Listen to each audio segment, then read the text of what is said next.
Hello again, my little conscripts, and welcome to another Mordian Glory video. In today's episode, we shall be doing a tournament after action report. That's right, it's time for some more dispatches from the front lines. And oh boy, do I have a real doozy for your viewing pleasure today. Quite possibly the most requested tournament report since the 10th edition Guard Codex dropped. And I've finally gone and done it. I have given the people what they want. And I have taken Hammer of the Emperor into the competitive meta. And, you know, it did alright. It did alright indeed.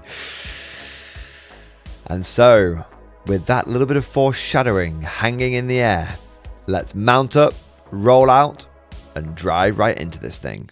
Attention, Guardsmen! The Commissariat has detected you have not yet liked this video. Do so immediately, or else you will face the Emperor's wrath. And anyone who has not yet subscribed to the channel will be transferred to the penal battalions. That is all. Move out! As is tradition, I want to start off this video with a few thank yous. Firstly, I want to say a big thank you to the tournament organisers and venue for this event, Just Play Games in Liverpool. Those of you who watch these tournament reports will know that I am a big fan of Just Play. They are the quintessential friendly local gaming store, and they always put on some really good events. In fact, they do a regular monthly 40k RTT, and I genuinely can't recommend it enough. And recently, they actually upgraded a whole bunch of their terrain, and as you'll see from this tournament report, I was actually playing on UK TC standard terrain the entire time, which was fantastic. So big shout out to Just Play for putting on a great event as always, and a big shout out to them for constantly improving and adapting and making their events better and better. I also want to say a big thank you to all of my opponents, because 40k is very much a social game, and you can't have a good game if you don't have a good person on the other side of the table. And every single one of my battles at this event was fantastic, and that was pretty much all down to the great people that I got to play against. But with all of that said, now let's get into the video proper and let's talk about the army list. As per usual, I have done a separate video getting into the nitty-gritty detail of the army list, and if you want to see that, then I'll make sure there's a link to it down in the description below. But for those of you who just want to have a quick overview, here is what I was running. It was a 2,000 point Hammer of the Emperor Detachment Imperial Guard army. I had two tank commanders, both were equipped with Demolisher cannon, Lascannon, plasma cannons, hunter killer missiles and heavy stubbers, and one of them I had given the Calm Under Fire Enhancement to essentially allow him to do 3 orders. I also had a Ministorum Priest with the Flamer. He was just there to go in reserve and to do secondaries. I then had another 3 Leman Russes. All of these were Vanquishers. Each Vanquisher was equipped with Lascannon, plasma cannons, hunter killer missile and heavy stubber. That covers the Leman Russes, but I also had 5 squads of Catachan jungle fighters, all of them with double flamer and a Voxcaster. 4 of the squads were inside Chimeras. Each Chimera was rocking double heavy flamer, heavy stubber, hunter killer missile and lasgun array. And then I had 1 Taurox, and that of course had the autocannons and the Stormbolter. Rounding the list out, I had 2 Hellhounds, both equipped with the Inferno cannons and the hull heavy flamer and the hunter killer missiles. And then I had a single Scout Sentinel with Lascannon and hunter killer missile for doing that early secondary objectives like area denial, where you don't want to expose a big explosive unit, so you can just send out a cheap Scout Sentinel.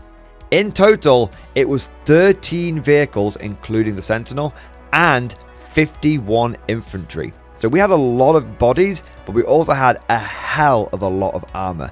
And 7 of those vehicles, so over half of them, had a 2+ save. The general idea with this list was for it to be beginner friendly. It was essentially an adaptation of my other mech beginner list, and I wanted to bully people with an overwhelming amount of armor. I was going to be playing bumper cars a lot this game, charging in transports, charging in Hellhounds, and just happily tying enemy units up. And if they don't fall back, I can just keep flaming them. If they do fall back, well, that's okay, because I'm taking those units out of the equation unless they've got something like fall back and charge or fall back and shoot. Essentially, this was a mech bully list. But that just about covers everything for the army. Now let's get into the lay of the land. So the format for this event was your classic 1-day, 3-round local RTT. Everybody was using the latest chapter approved mission decks, and the latest Ministorum Field Manual and FAQ were in action, and this did include the new Imperial Knights and Chaos Knights as well. Now, an interesting note here is that the terrain we were playing on was UKTC, but it was the new UKTC. Now, in the face of chapter approved and the fact that the terrain layouts have been basically the same for the last 2 or 3, 4 years for UKTC, they have recently done a big overhaul and a big update. And let me tell you, they are very, very different. There is going to be a new emerging UKTC meta in the face of this terrain.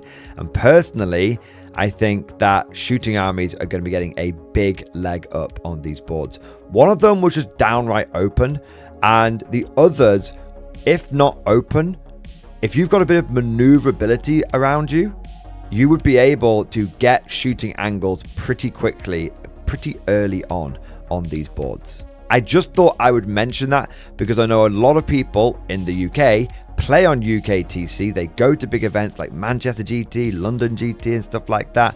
And I'm just forewarning you, you're going to need to take into account these new terrain layouts. Otherwise, they are definitely going to catch you off guard.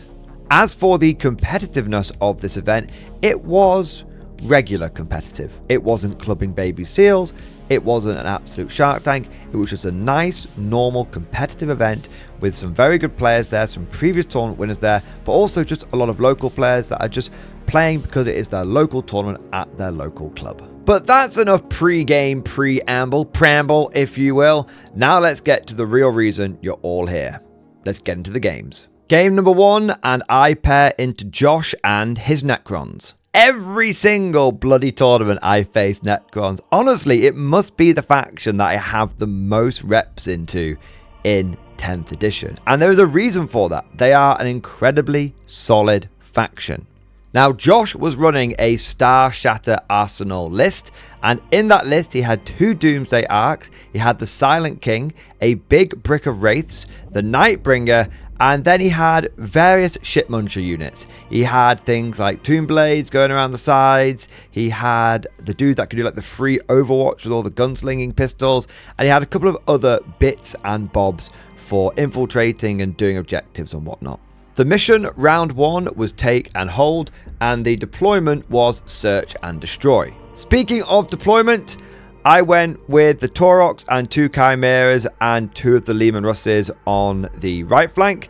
I had 2 Hellhounds and 2 Leman Russes going down the mid, and then I had 2 Hellhounds and a Sentinel going down the left flank. I had a Leman Russ Vanquisher that was kind of just chilling out in the back, and it could happily go and support up here if it needed to, or it could crash through into the mid and start supporting there as well. As for the Necrons, they formed a mega ultra death ball of death in the middle of their deployment zone, with basically everything just castled up around the Silent King, with a few of the smaller accoutrement units like the flayed ones infiltrating towards the middle of the board, and a couple of the other units just getting ready to go onto the flanks and do some objective goodness. With everything down, it was time to clown, and we rolled off to see who was going to get the first turn, and I won. And by I won, it meant that I didn't go first, I got to go second, because going second is a massive advantage in 10th edition generally speaking, and it really helps on a mission like Take and Hold when you can have that last turn to, well, jump onto as many objectives as you can at the end of the game. Even though my opponent got first turn, I did have a lot of scout moves to do, and I essentially scouted forward with my Chimeras and Sentinels down here, and my Chimeras and Taurox down around here. Necron turn 1 was actually pretty straightforward. They basically moved the Doomsday Arcs over here and were able to draw a line of sight to one of my Chimeras here. That was just a bad bit of movement from me. I had assumed that I was safe from the angle, but this is new UKTC, so there are some surprisingly long shooting angles, and they were able to easily come over here and pop that Chimera, and I lost a couple of the guys getting out of the Chimera, and I just place them forward here to make it easier for them to get onto the objectives from the disembark.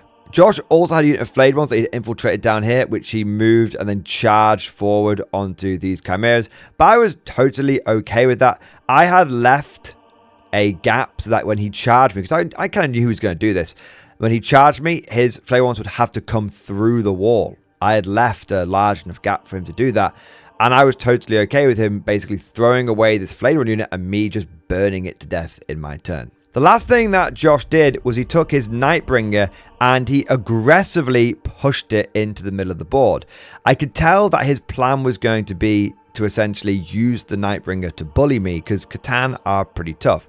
And if I didn't kill that Catachan, it was going to start getting in down here and tagging my tanks over here, or getting in down here, tagging tanks on here. It was just going to be a nightmare bimbling around the middle of the board or starting to threaten my deployment zone. So I knew I had to get rid of it. With all of that done, it came over to guard turn 1.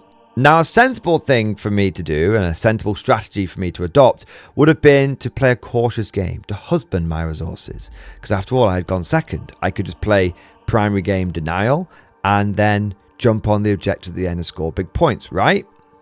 Well, I've been in a bit of an aggressive mood recently. I don't mean like, fuck you. I mean like I've been playing my games with aggressive tactics recently. It's been working quite well. And also, I remembered the last tournament that I went to, I was on the other side of this take and hold situation where I had gone first. And my opponent, Kieran, had tried that more cautious approach. And it had actually, I would say, cost him the game. He could have potentially won it. And instead it ended up being a draw. So I thought what I want to do is just be really bold. Bold and aggression. Aggression and boldness. Speed and power. And so I went balls to the wall turn 1. I moved my 2 Leman Russes down here. I moved my 2 Leman Russes up here. I moved this Leman Russ over onto the objective. And then I pushed my Chimeras forward here. Got the infantry that had died and just put them onto the main objective. And then I just pushed 2 Sentinels through to the mid. Took the Torok squad here and moved them forward and jumped them out onto the objective. I had to do that because there's a unit of Tomb Blades back here, which got like OC4 or something. And I then shot the crap out of the Nightbringer. Now, the Nightbringer was actually one of my mark for death targets. And I thought, you know what? If I don't kill him anyway, he's going to become a nightmare. But I was very hesitant about going after him because he's a Nightbringer and I don't have lethal hits in Hammer of the Emperor. It turns out you don't need lethal hits when your opponent fails every single 4+ invulnerable save and the Feel No Pain doesn't pick up the slack. I mean, the Hellhounds did like 9 wounds to this guy. 8 or 9 wounds to him. The Hellhounds did. It was only a matter of firing a couple of Leman Russes into him, and then he was goners. I then put my remaining firepower into the Wraiths, which had snuck out to tag onto the home objective, killed a few of them, and then I did my signature move, which is I charged the Wraiths with a metal box. Because the Wraiths think that they're going to tie you up, but the truth is that it's actually very easy as Met Guard to basically diddle the Wraiths and tie them up and pull out the Uno reverse card. And truth be told, with the Nightbringer gone down and the Wraiths now tied up, my opponent had somewhat lost the pressure from his list. Now, he's a relatively slow-moving shooting army. And it is Star Shatter, so I have to respect the shooting. But if you're engaging a guard army in a firefight, you're in my dojo now, Theron. So we go into round 2, and my opponent basically takes his Tomb Blades out from behind here, and then uses his Doomsday Arc, and he blows away my Toroks and my Catachans that were holding this objective. He also swings the Silent King into the mid, and is able to damage one of the Hellhounds, but he doesn't kill it until my turn. He does use one of the Doomsday Arcs here, and gets kind of lucky and is able to kill one of my Vanquishers on this flank here. But that is really it for the Necron turn. they kill some Catachans and Taurox, they damage a Hellhound, and they kill a Leman Russ. I've got a lot of vehicles that are starting to get damaged, as you can see, but the Iron Line is still holding pretty well. For my turn 2, I move my Leman Russ onto this objective here. I have another Leman Russ down here that blows away the tomb blades that are here. And then I essentially managed to burn away the little Overwatch dude here with all the pistols, the Gunslinger Necron. And I tie up the Silent King even further because I've got one Hellhound that is able to essentially consolidate into the Wraiths. But that also gets me engagement range of the Silent King. But I know the Silent King will probably kill one, kill the injured Hellhound. I'm not sure if this thing will go down as well because he's pretty good, the Silent King. So then I yeet one of my Chimeras in there as well. But I have it so if the Chimera dies, the guys can jump out behind the ruin into safety, or they can jump out into this ruin into safety, one way or another. I basically kill the Tomb Blades and the little Overwatch dude, but that is about it. I do try and go after this Doomsday Arc here with this Leman Russ, but my opponent makes his 4+ invulnerable save on the big Vanquisher, and the rest of the guns struggle to do anything because I haven't got lethal hits. Round 2 was pretty quick for both sides. Round 3 was very painful for the Guard. You'll notice by the end of battle round 3, I've basically been cleared out of the center. I was controlling the 2 flank objectives, but the Hellhound and the Leman Russ and the Chimera here all ended up dying on the Necron turn 3. It does make sense though. All 3 of those vehicles were somewhat damaged. The guys in the Chimera also did manage to deny the Necrons for a turn because they were able to jump out. And I actually went kind of aggressive with it, and I jumped them out into this ruin, and then in my turn I moved them onto the middle objective because I knew that would then deny it for the Necrons going into the next turn. I'm just constantly trying to stop them from getting more than 5 primary for holding the home objective, and I've been able to do that in rounds 2 and in rounds 3. In terms of damage done, I was able to kill the Doomsday Arc that was on my opponent's home objective, but I don't kill the Reanimator. It lives on 1 wound. This thing just... I mean, I guess it made up for the Nightbringer not passing many saves, but this thing passed saves over the odds.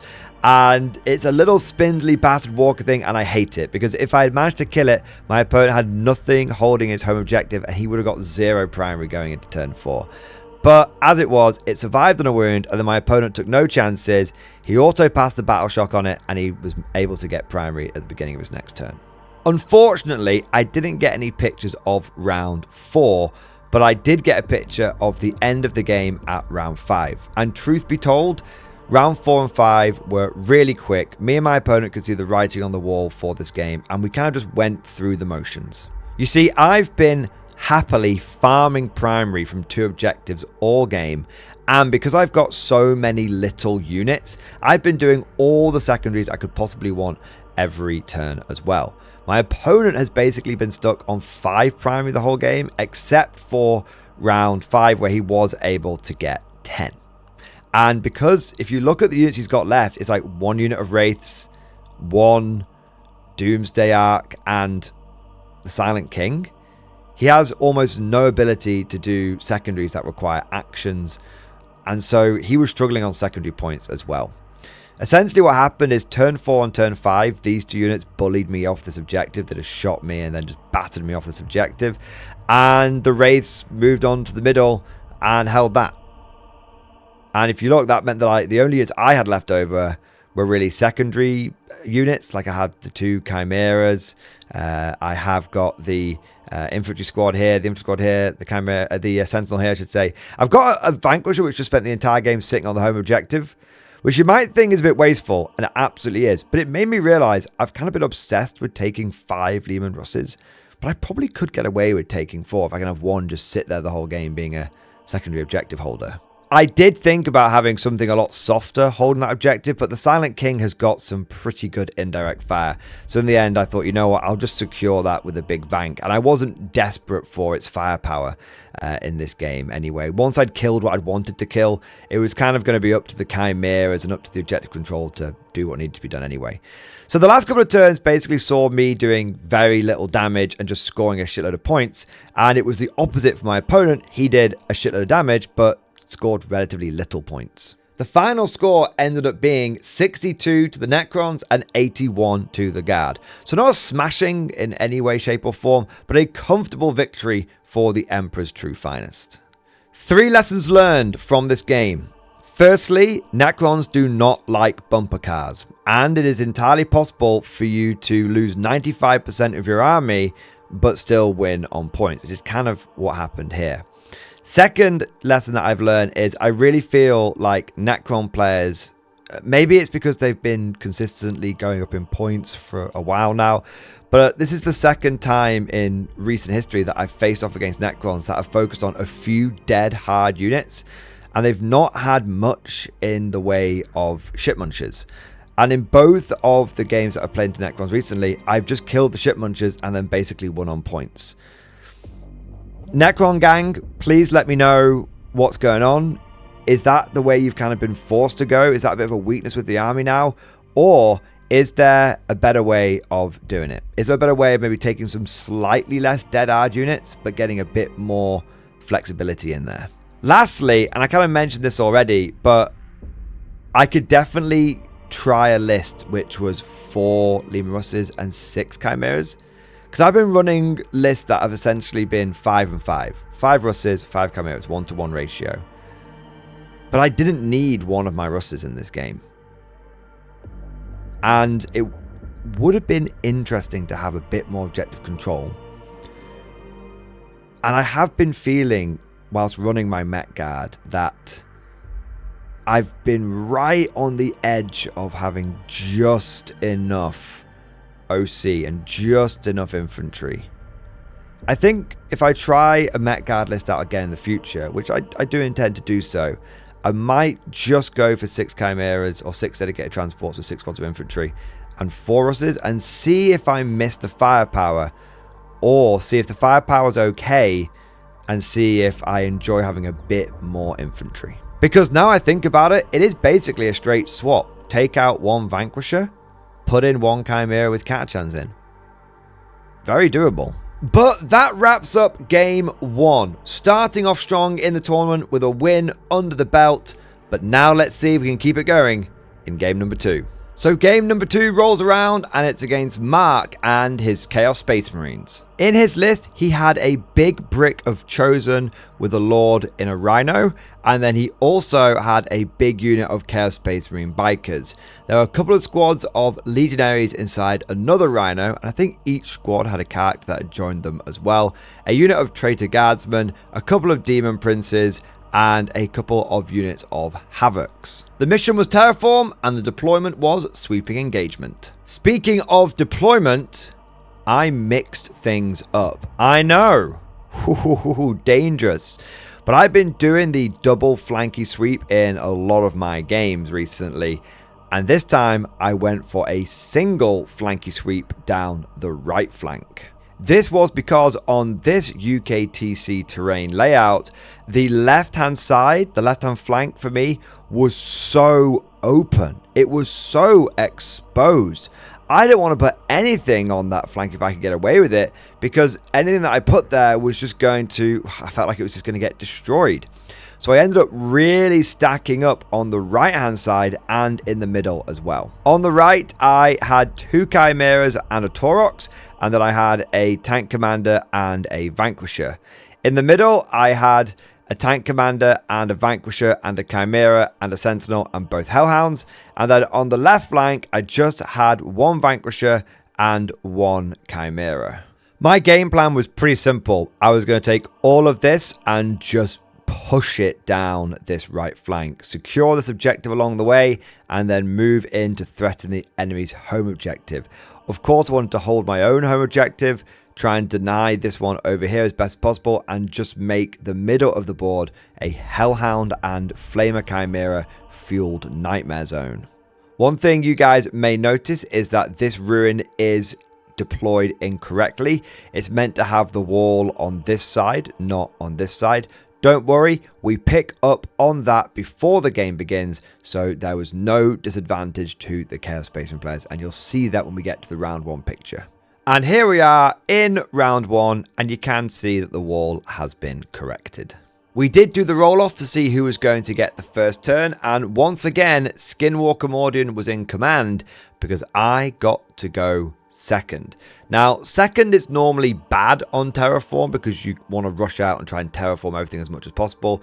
But in new Terraform, if your opponent goes around and caps a bunch of objectives, it's not the end of the world because you can actually uncap them as well. So going second actually ends up being a bit of an advantage because it's always a bit better to go second and force your opponent to make that first move.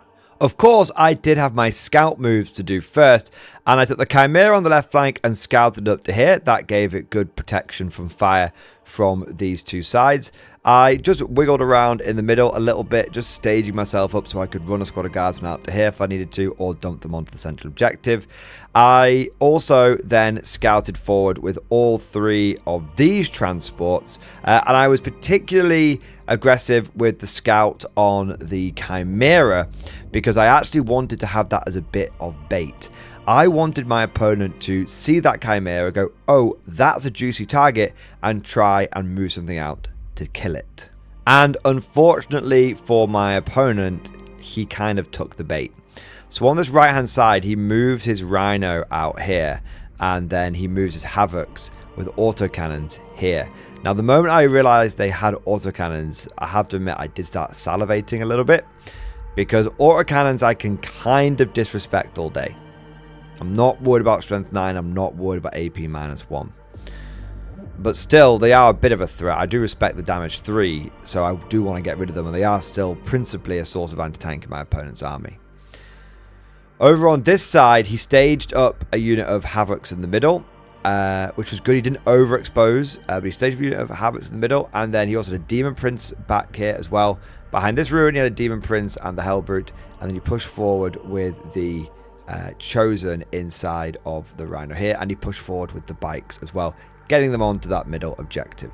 Firepower from my opponent was just the Havocs and a firing deck also cannon from the Rhino, shooting into one of my Chimeras and doing no damage whatsoever.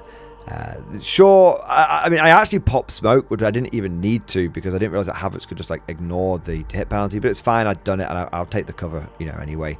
But my opponent just struggled to hit, just naturally, and struggled to wound naturally. And then I was on a 3-up save and had like 2 3-up saves to make, and I just passed both of them. It was fine. Autocannons, I definitely think they're a bit of a trap. They're not a catch-all weapon, and I did have a bit of a chat with my opponent afterwards and said, next time, anytime you can take a Lascannon in your list, just put it in. Just say.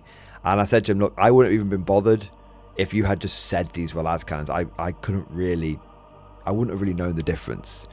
So he did definitely take that feedback on board because autocannons, I think, look good on paper but struggle to translate damage on the tabletop. But that was pretty much it for turn 1 for the Chaos Space Marines. It comes over to guard turn 1, and I decide to be aggressive. I decide to be on the offensive, push, push, push, pressure, pressure, pressure.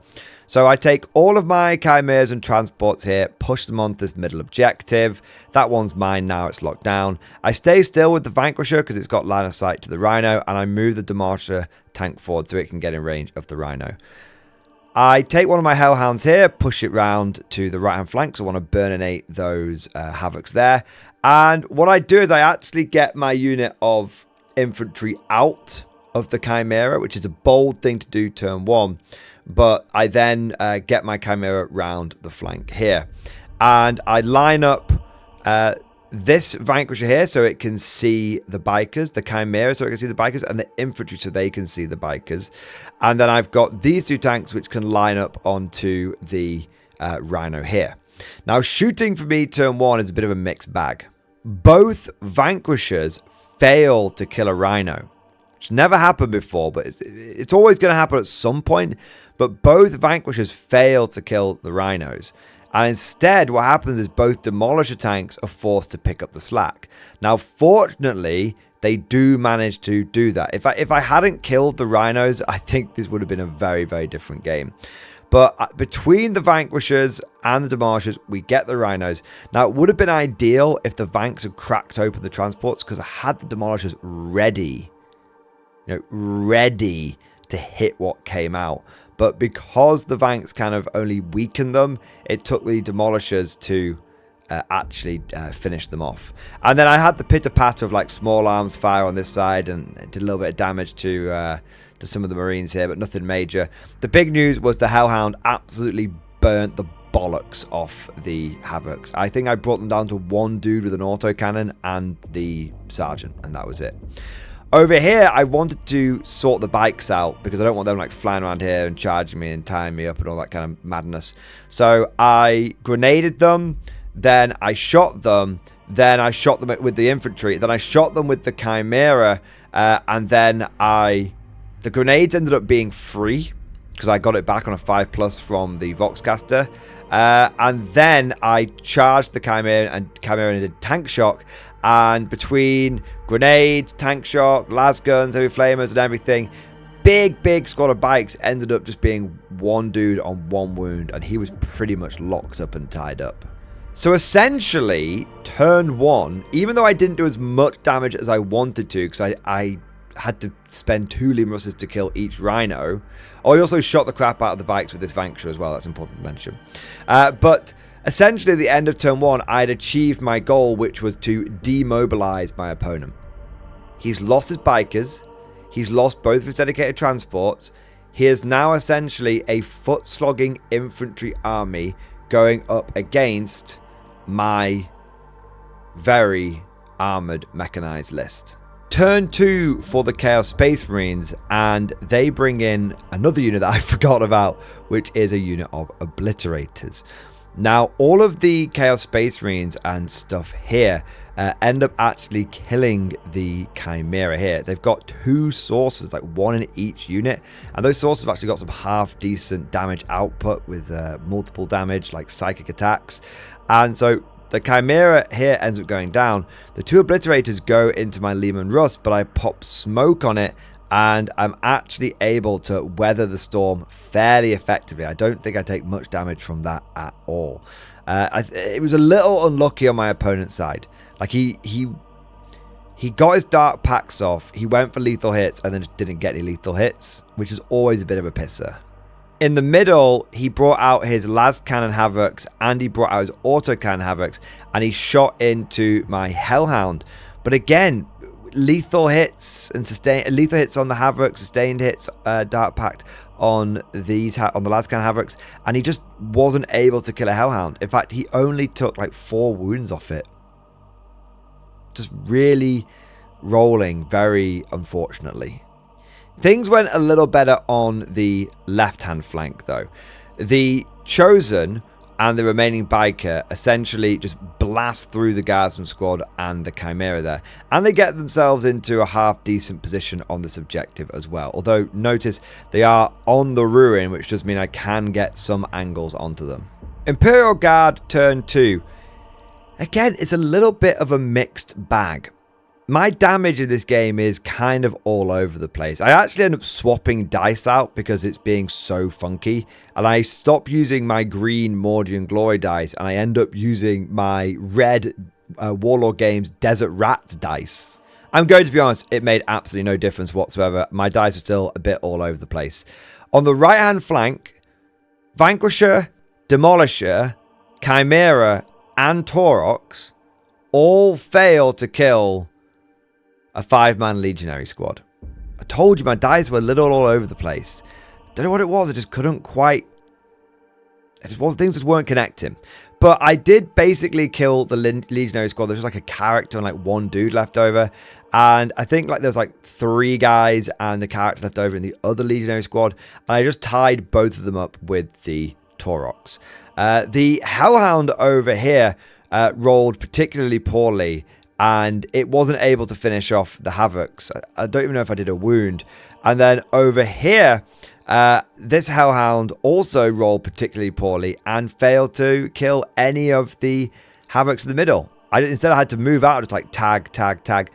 Like, if you look at this, we've got a Vanquisher, a Demolisher, a Chimera, 2 Hellhounds, and a Taurox, which in total killed 5 Chaos Space Marines. It was only thanks to the fact that I was just tagging the crap out of him that this right flank didn't feel like a complete and utter failure this turn. But I can't complain too much because things were going very well on the left flank. All 3 of these Leman Russes aggressively advanced. I used the advance and shoot stratagem on this Demolished Leman Russ here, and we just wiped out all 10 of the Chosen. I did try and charge the survivors on the objective, because if one of these Leman Russes had made it, I would have actually contested it, because there was 2 1OC characters and the bike, which is 1OC.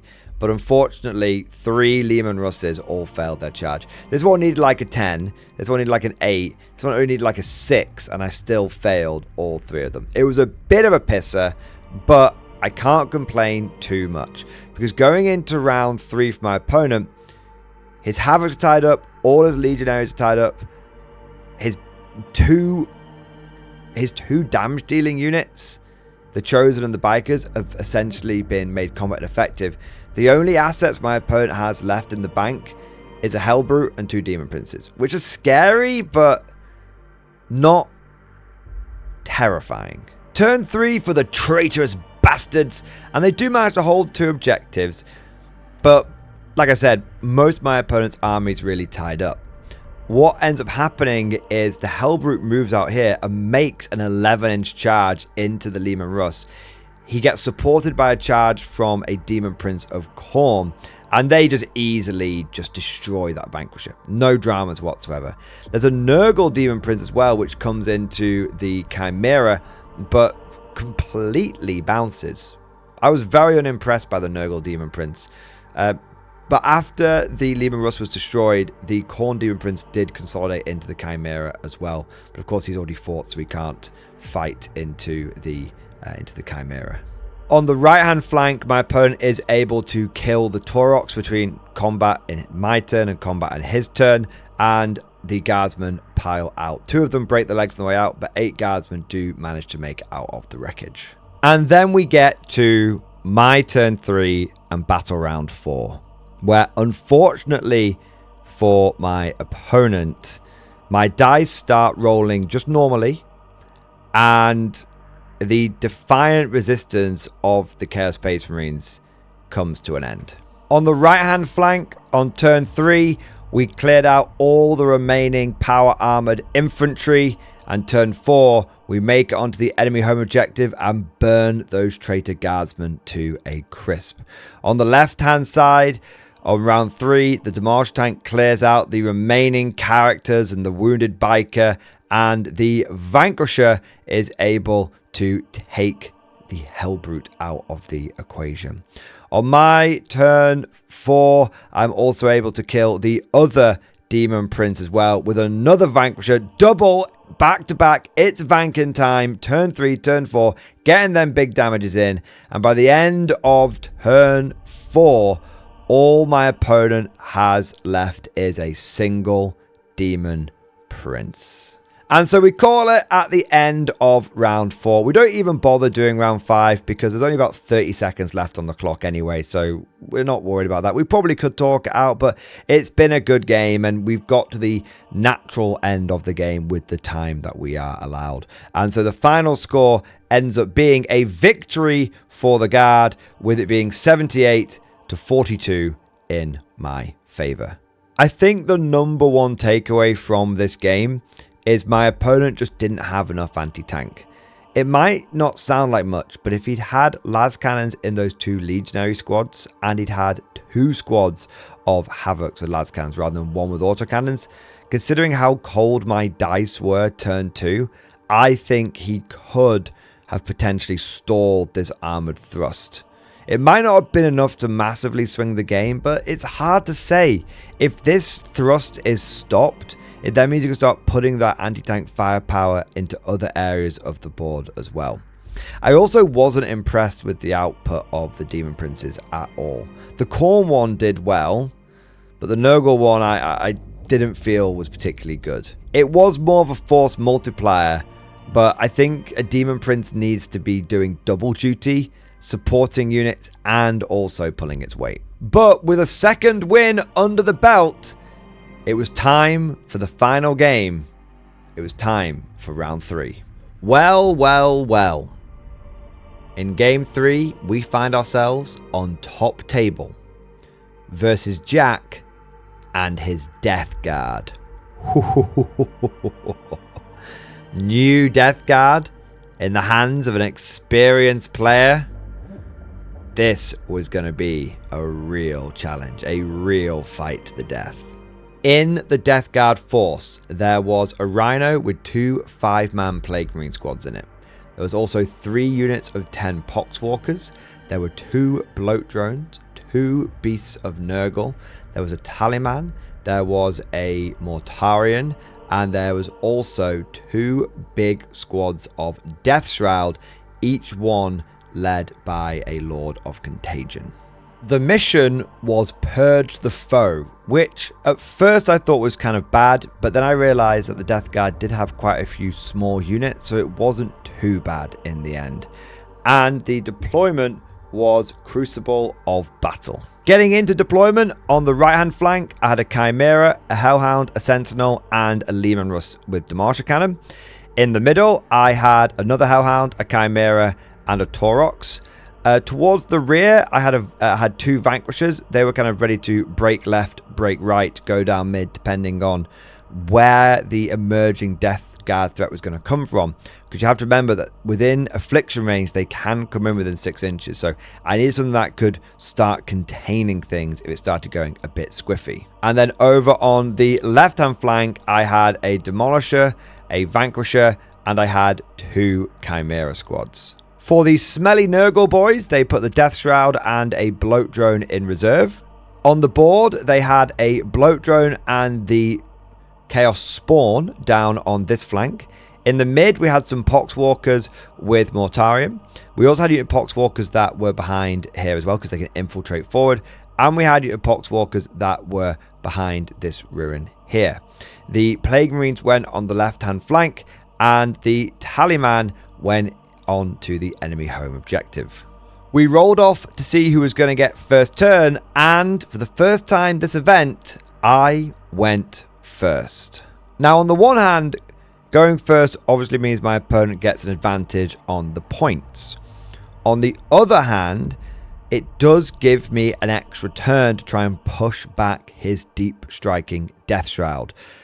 So whilst normally I'm pretty annoyed about going first, in this matchup, I think it did actually help a little bit. So with first turn in my hand, I decided that now was a time for heroes. Now was a time for boldness, and I went balls to the wall aggressive. It's worked in 2 games so far. Hopefully it can work in a 3rd game.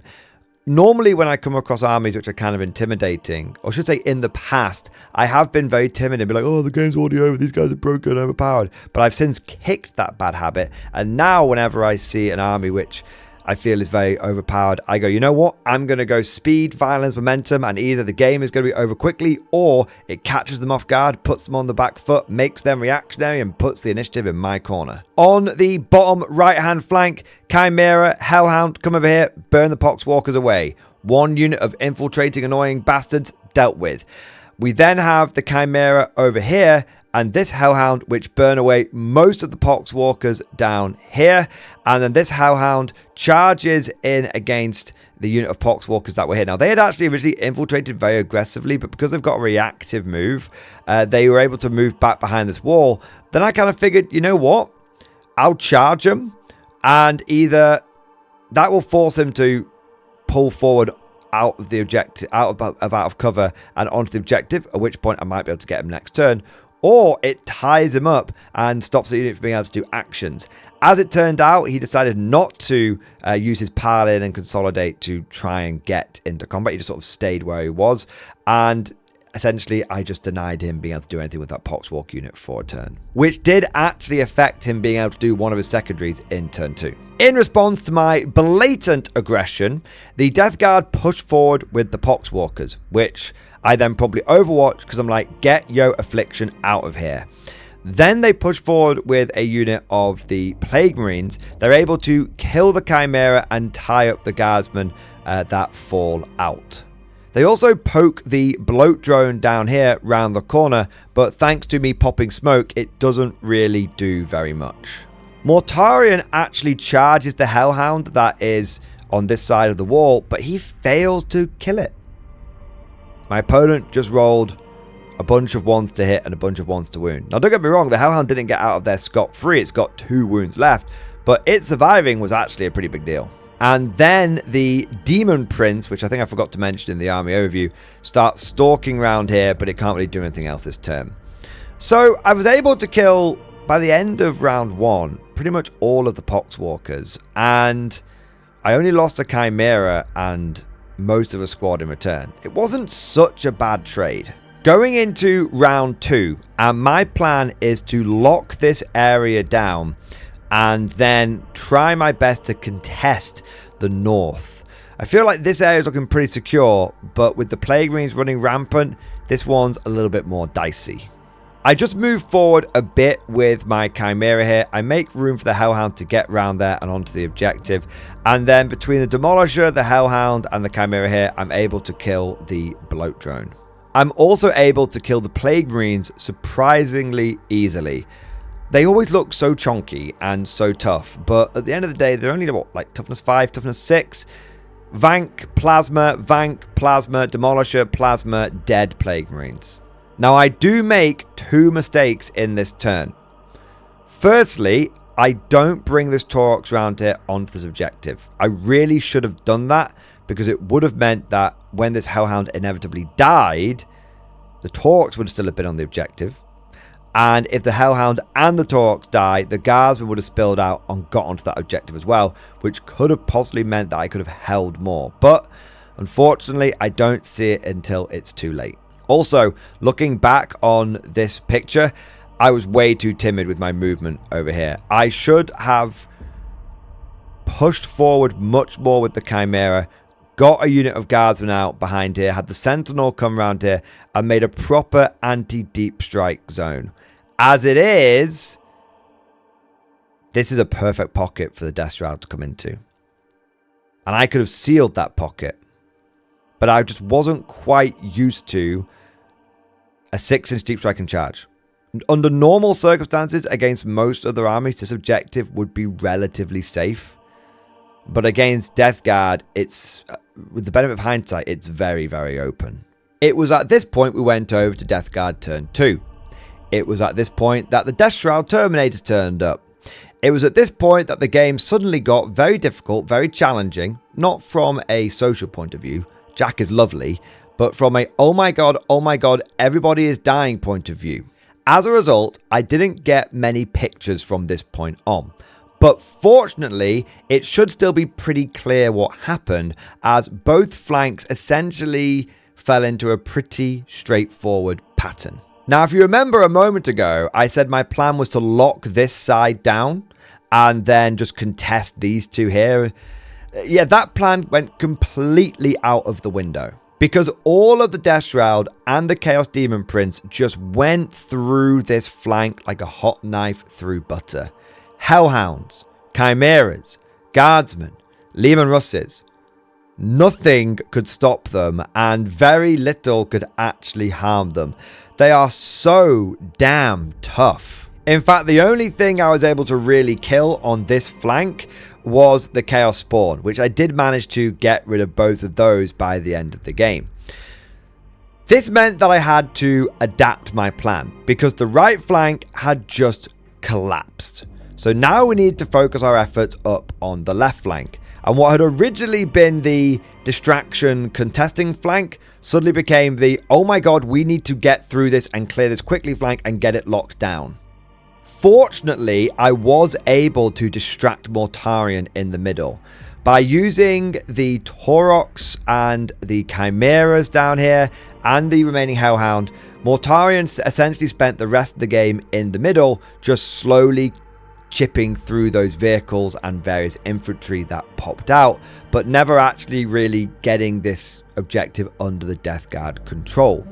What this meant, with all the Death Shroud down here and Mortarion here, was that I was actually able to push forward 1, 2, 3 Leman Russes over here on the top, and I still had another Chimera with infantry and the remnants of the infantry from the first Chimera, and so I essentially killed the remaining Plague Marines on here, took out the Rhino, took out the bloat drone that turned up, and I got the top locked down and under my control. This allowed me to essentially always be equals pequals on objectives, so both sides were always hold one but not hold more, and it also meant that I was able to keep up on the kill one kill more as well, because I was losing sort of 1 or 2 vehicles down here a turn, but I was able to sort of kill 1 or 2 units up here a turn as well.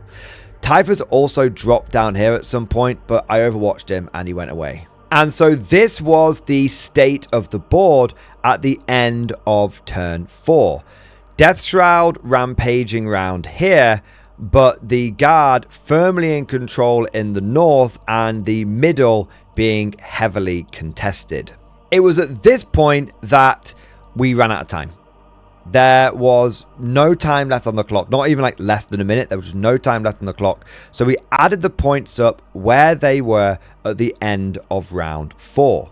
And at the end of the round, the score was 63 to the Death Guard and 66 to the Imperial Guard, which under the scoring of the tournament, which was using WTC scoring, so there was a points differential, was a draw, because in order to win a game under WTC scoring, you have to be ahead by at least 5 points.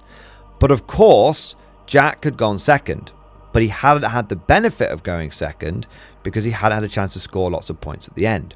So what we did is we talked out round 5 to see if it would make a difference to the final score. And what would have happened if it had gone to turn 5 is it would have been 78 to the Imperial Guard, but it would have been 80 to the Death Guard, which again, under the rules of the tournament, would have been a draw. So however you slice it, it was going to end up as a tournament draw. But what an absolute nail biter of a game. It was so close. It was so back and forth. Takeaways from this game are Death Guard are really good. They seem to have everything. They've got infiltrate. They've got reactive move. They have got the ability to screw with your armor saves. They've got feel no pain. They've got this affliction nonsense where they're like lowering your toughness. They've got 6-inch deep strike and charge. Death Guard are really, really good. And this was a very, very challenging, a very, very difficult game. And I had to absolutely play my heart out to scrape a draw out of this. Which, in a funny sort of way, is one of the best kind of games of 40k. Because if both players try really hard, if both players do everything they possibly can do to win the game, and you get to the end of it and it's a draw, then to me that's always a sign of a damn good game. And so we get to the end of round 3 and we get to the end of the tournament. And we had managed to go undefeated with 2 wins and a draw in the final round. And overall, we placed 3rd at the tournament. So we snuck onto the podium and got that bronze medal, which I'm not going to lie, I was pretty happy with. It was my first time running Hammer of the Emperor, and I was running it in a slightly different format to how most people would. I didn't have any sort of Catachan and Tauroxes or anything like that. And I think the list did perform pretty well. Now, I've already gone through the lessons learned at the end of each game throughout this video. So instead, what I want to do is actually talk a little bit about comparing Mechanized Guard in Combined Arms to Mechanized Guard in Hammer of the Emperor. This traditional mech list definitely worked in Hammer of the Emperor, and essentially swapping out artillery teams for Hellhounds definitely worked as well, but I really did notice the downgrade in firepower. I know this list wasn't completely tailored to Hammer of the Emperor. It was more of a traditional mech list that we've tweaked a little bit, crowbarred into Hammer to see if it'll work, and it worked fine. Totally happy with the list, no issues whatsoever. But I would like to try Hammer of the Emperor again, but much more heavily tailored into the detachment, because I feel like this list, this traditional mech list, worked a lot better. It felt a lot better inside Combined Arms. Now, I'm not necessarily saying that Combined Arms is better than Hammer of the Emperor. I think I'd need to try Hammer of the Emperor again one more time to really judge that. This was my first tournament running it, so there are going to be some learning. There are going to be some things to pick up and adapt and all that kind of stuff. But I definitely came away from using Trad Mech in Combined Arms. I felt like that was really good. That worked great. And I definitely felt like I came away from Trad Mech in Hammer of the Emperor and felt like it was good, but it could have been better. But at least that's what I think. But all of this is just like my opinion, man. Let me know what you guys think down in the comment section below. Did you enjoy this tournament report? If you did, don't forget to go ahead and smash that like button.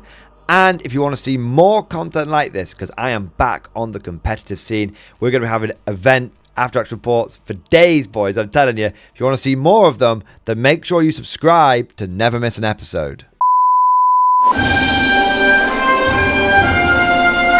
Would you like to know more? If so, then please consider becoming a channel member or patron.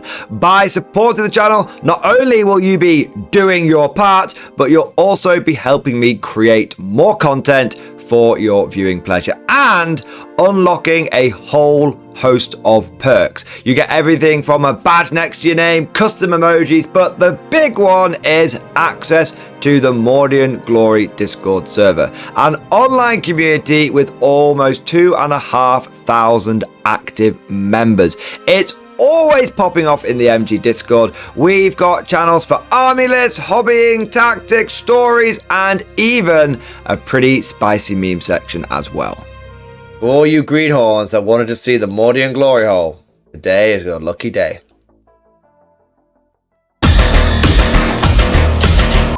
And joking aside, I do want to say a massive thank you to all of the current channel members and patrons. You guys are amazing. Truly the lifeblood of the channel. I could not do Mordian Glory full time without the incredible and generous support of my members. So thank you guys so much. And last but certainly not least, I want to say a personal thank you to all of my top tier Patreons. These are the War Masters, the people who have truly gone above and beyond the call of duty.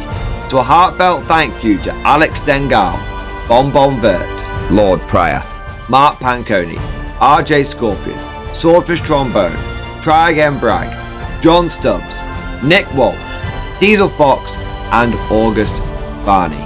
Seriously guys, thank you from the bottom of my heart. Your support is incredible and it makes a huge difference. Thank you so much. That's all for now. Hope you've all enjoyed today's video, and of course, as always, see you guys next time.